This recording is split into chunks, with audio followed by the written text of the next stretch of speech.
नमो नमः सर्वेभ्यः। आज हम क्लास 6 का पार्ट 1 संस्कृत शब्द परिचय पढ़ने जा रहे हैं। तो आइए हम स्टार्ट करते हैं। संस्कृत शब्द परिचय अर्थात संस्कृत शब्द का परिचय।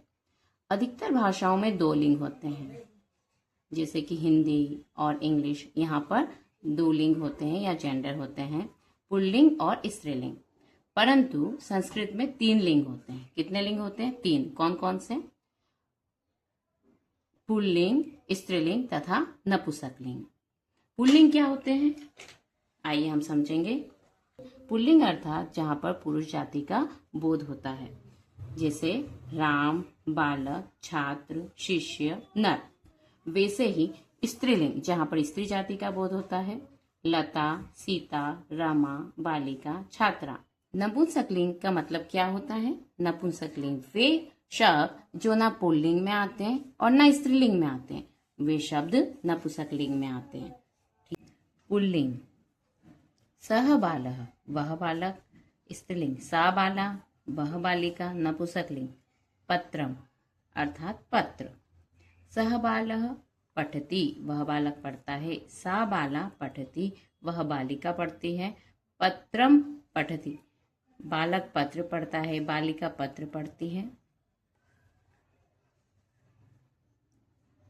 पुल्लिंग जैसे यहाँ पर दिया गया है, राकेशः, राकेश, राकेशः, राकेशः पतति, राकेश गिरता है।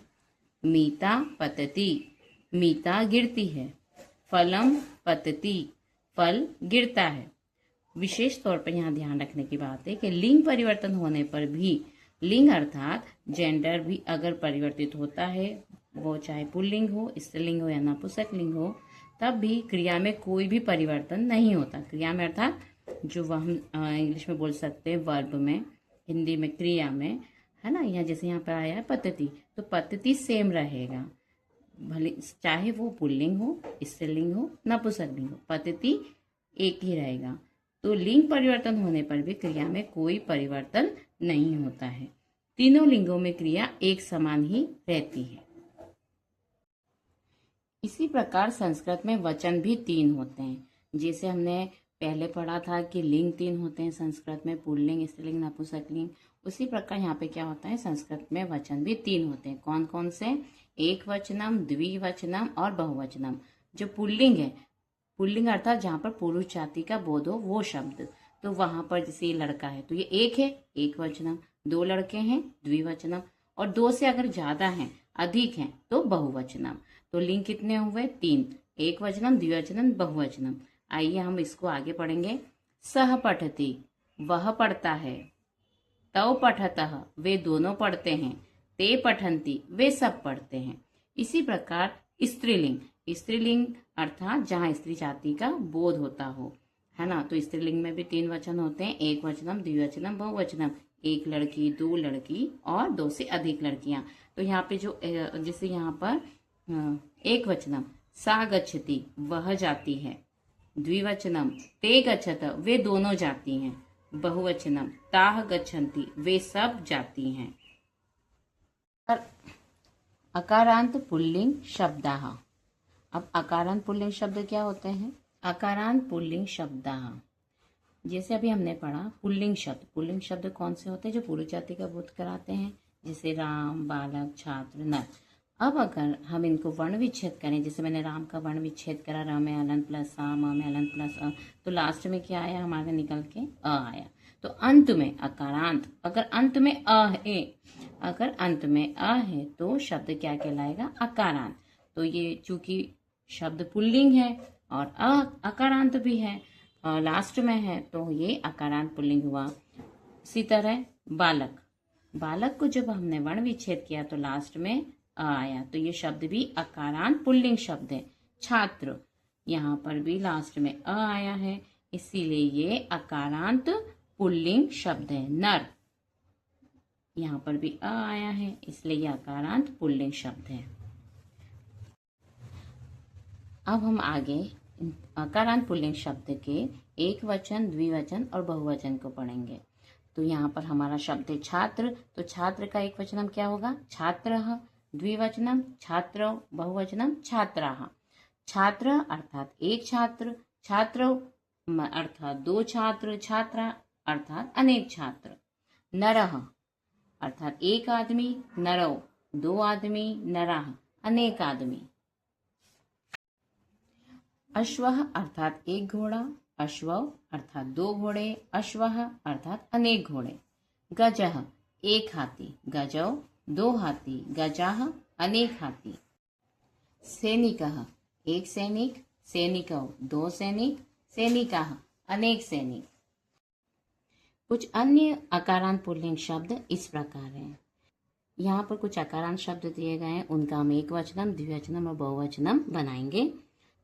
जैसे सूर्य, अब सूर्य मतलब होता है सूरज, तो उसका एक वचनम है सूर्यः, द्विवचनम सूर्यौ और बहुवचनम सूर्याः, अर्थात एक सूरज, दो सूरज, अनेक सूरज।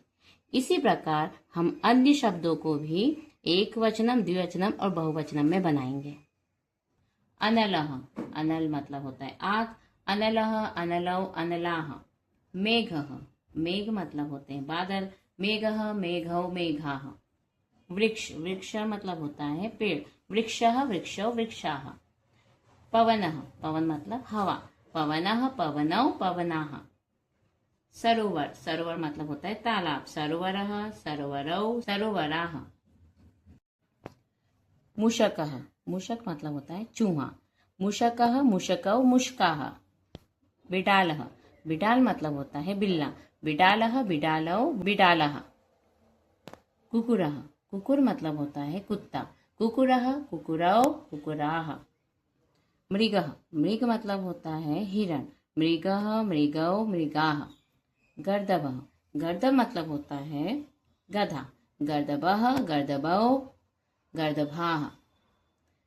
वानर मतलब होता है बंदर, वानरः, वानरौ, वानराः।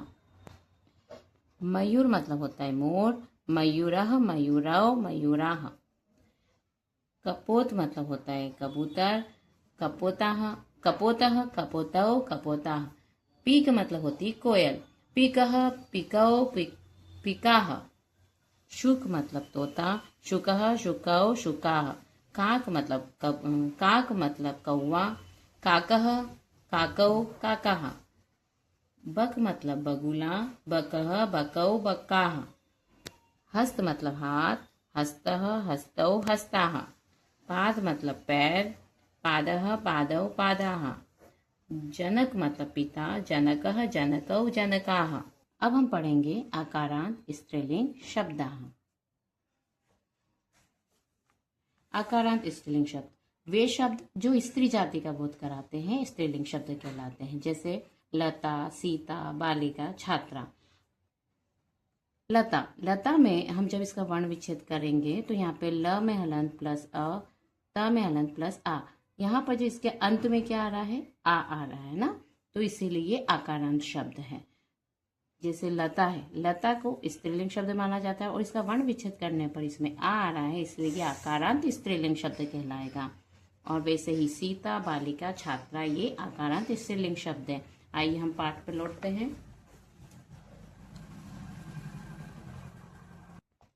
छात्रा अर्थात एक छात्रा, छात्रे अर्थात दो छात्राएं, छात्राः अर्थात अनेक छात्राएं। लता, लता मतलब बेल, लता एक बेल, लते दो बेल, लता अनेक बेल। अजा मतलब बकरी, अजा एक बकरी, अजय दो बकरी, अजाह अनेक बकरियां। कोकिला मतलब कोयल, कोकिला एक कोयल, कोकिले दो कोयल, कोकिलाः अनेक कोयलें। शिक्षिका, शिक्षिका मतलब अध्यापिका, शिक्षिका अर्थात एक अध्यापिका, शिक्षिके अर्थात दो अध्यापिकाएं और शिक्षिका अर्थात अनेक अध्यापिकाएं। कुछ अन्य आकारांत स्त्रीलिंग शब्द इस प्रकार हैं। यहाँ कुछ शब्द दिए गए हैं, इसका हम एक वचनम, द्विवचनम, बहुवचनम स्वयं से बनाएंगे। कन्या, कन्या एक वचनम, कन्ये द्विवचनम, कन्याः बहुवचनम। कन्या मतलब एक कन्या, कन्ये मतलब दो कन्याएं, कन्याः मतलब अनेक कन्याएं। महिला, महिला, महिले, महिलाः एक महिला, दो महिलाएं, अनेक महिलाएं। कलिका, कलिका कलिके कलिकाः, एक कली, दो कली, अनेक कली। अम्बा अर्थात माता, अम्बा एक माता, अम्बे दो माताएं, अम्बाः अनेक माताएं। पाठशाला, पाठशाला पाठशाले पाठशालाः, एक पाठशाला, दो पाठशालाएं, अनेक पाठशालाएं। मधुमक्षिका, मधुमक्षिका अर्थात मधुमक्खी, मधुमक्षिका एक मधुमक्खी, मधुमक्षिके दो मधुमक्खी, मधुमक्षिकाः अनेक मधुमक्खियां। वर्षा, वर्षा वर्षे वर्षाः, चटका चटका चटके चटकाः।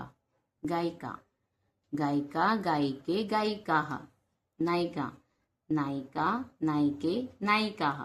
यहाँ पर नायिका अर्थात अभिनेत्री के लिए बात हो रही है।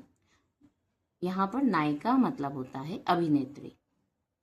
धरा, धरा धरे धराः। नासिका, नासिका नासिके नासिकाः।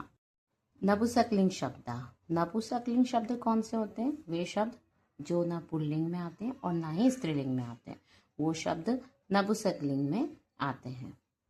जैसे पुस्तकम, पुस्तकम अर्थात एक पुस्तक, पुस्तकें अर्थात दो पुस्तकें, पुस्तकानि अर्थात अनेक पुस्तकें। फलम एक फल, फले दो फल, फलानि अनेक फल। पत्रम एक पत्ता, पत्रे दो पत्ते, पत्राणि अनेक पत्ते। पुष्पम एक फूल, पुष्पे दो फूल, पुष्पाणि अनेक फूल। कुछ अन्य नपुंसकलिंग शब्द इस प्रकार हैं। यहाँ पर जो शब्द दिए गए हैं वो नपुंसकलिंग शब्द हैं, उनको भी हम एक वचनम, द्विवचनम और बहुवचनम में बनाएंगे। मित्रम अर्थात एक मित्र, मित्रे अर्थात दो मित्र, मित्राणि अर्थात अनेक मित्र। गृहम गृहे गृहाणि एक घर, दो घर, अनेक घर। मुखम, मुखम अर्थात मुख, मुखम मुखे मुखानि एक मुख, दो मुख, अनेक मुख। भोजनम, भोजनम भोजने भोजनानि एक भोजन, दो भोजन, अनेक भोजन। आम्रम, आम्रम आम्रे आम्राणि एक आम, दो आम, अनेक आम। कमलम, कमलम कमले कमलानि एक कमल, दो कमल, अनेक कमल, अनेक कमल। उद्यानम, उद्यानम उद्याने उद्यानानि एक बगीचा, दो बगीचे, अनेक बगीचे। दाडिमम, दाडिमम दाडिमे दाडिमानि अर्थात एक अनार, दो अनार, अनेक अनार। चक्रम चक्रे चक्राणि एक चक्र, दो चक्र, अनेक चक्र। वनम अर्थात जंगल, वनम वने वनानि एक जंगल, दो जंगल, अनेक जंगल। व्यजनम अर्थात पंखा, व्यजनम व्यजने व्यजनानि। वस्त्रम अर्थात कपड़ा, वस्त्रम वस्त्रे वस्त्राणि। यहाँ हमने अपने पाठ को कंप्लीट किया है। आपका होमवर्क है, कोई 5 शब्द पुल्लिंग, स्त्रीलिंग और नपुंसकलिंग के लिखिए और मुझे कमेंट कीजिए।